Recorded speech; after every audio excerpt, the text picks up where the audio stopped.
The palace of Glacium stood like a frozen fortress at the edge of the mortal realm, where winter never surrendered to spring. Its crystalline towers pierced the gray sky, and within its walls ruled Queen Kendall, the Cold Queen, as mortals whispered in fear. She had reigned for 3 centuries, her heart as frozen as the ice that adorned her throne. Roman had never intended to enter this cursed place. A simple cartographer from the southern villages, he had been mapping the borderlands when a sudden blizzard drove him to seek shelter. The palace gates, strangely unguarded, had opened at his desperate touch. He stumbled through corridors of translucent ice, his breath forming clouds in the frigid air, searching for warmth that didn't exist in this forsaken castle. That's when he saw her. Queen Kendall stood in the grand hall, statuesque and ethereal, examining what appeared to be a constellation map frozen in a sheet of ice. Her silver-white hair cascaded down her back like a frozen waterfall, and her skin held the pale luminescence of moonlight on snow. She wore a gown that seemed woven from winter itself, shifting blues and whites that sparkled with each subtle movement. Roman's foot caught on an uneven patch of ice. He lurched forward, arms flailing, and his hand-warm human alive grasped her bare shoulder to steady himself. The effect was instantaneous. Kendall spun with inhuman speed, her ice-blue eyes wide with shock. Where Roman's hand had touched, a faint pink flush bloomed on her pale skin, fading quickly but unmistakably there. For 300 years, no one had dared touch the Cold Queen. For 300 years, she had felt nothing but the numbing embrace of her own magic. Her voice was like wind across a frozen lake, beautiful and dangerous. "You touched me." Roman scrambled backward, his heart hammering. "I'm sorry. I didn't mean the storm. I was just looking for shelter." Kendall raised one delicate hand, and the temperature in the hall dropped so rapidly that Roman's next breath burned in his lungs. Ice crystals formed on his eyelashes, but she didn't strike him down. Instead, she studied him with an intensity that made him feel exposed, as if she could see through flesh and bone to the very core of his being. "What is your name, human?" "Araman. Roman Torres. I'm a cartographer. I make maps. I wasn't trying to trespass. I swear." Silence.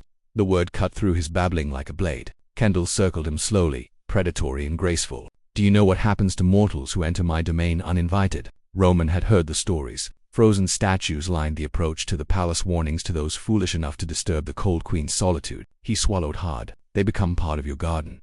"Indeed." She stopped in front of him, so close he could see the intricate patterns of frost that naturally formed along her collarbone like delicate jewelry. "And yet, you are the first to touch me in 3 centuries. The first whose warmth I felt since I became this." There was something in her voice, not quite longing, but the ghost of an emotion long buried beneath ice and time. "I didn't hurt you, did I?" Roman asked, surprising himself with his concern.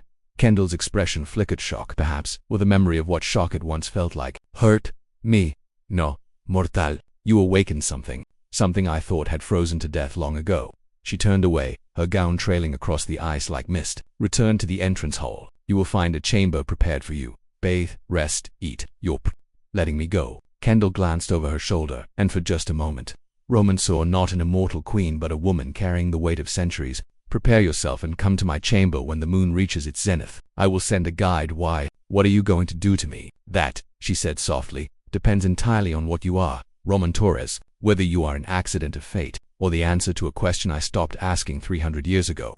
With a wave of her hand, ice formed a path leading from the hall, glowing faintly blue to guide him. Roman had no choice but to follow, his mind reeling. What had he stumbled into? What did the Cold Queen want with him? Hours later, bathed and dressed in clothes that had appeared in his chamber, fine fabrics that were somehow warm despite the pervasive cold, Roman followed a small ice sprite through the winding corridors. His heart pounded with each step, though whether from fear or curiosity, he couldn't say. The sprite stopped before massive doors carved with scenes of winter storms and ancient battles. They opened silently. Kendall's private chamber was unlike the rest of the palace. Here the ice was darker, almost black, reflecting the starlight that poured through a crystalline ceiling. She stood at a window, her back to him, looking out at the frozen landscape she had created and maintained for centuries. "Tell me, Roman," she said without turning, "do you believe in curses?" He stepped further into the room, drawn forward by something he couldn't name. I don't know. I've heard stories. I was mortal once." Her voice was barely above a whisper. "A queen who loved her people, her kingdom. Then came the war, the betrayal, the dark magic. To save my realm, I accepted a curse: eternal winter, eternal cold, eternal solitude. I became the ice I commanded, unable to feel warmth, unable to feel anything." She finally turned to face him, and Roman saw tears frozen on her cheeks like diamonds. "Until you touched me." Roman understood then. He wasn't a prisoner. It was a possibility. "What happens now?" he asked. Kendall extended her hand toward him, palm up, a gesture of offering, not command. "Now, Roman Torres, we discover whether a cartographer who maps the world can help a frozen queen find her way back to the warmth of being human."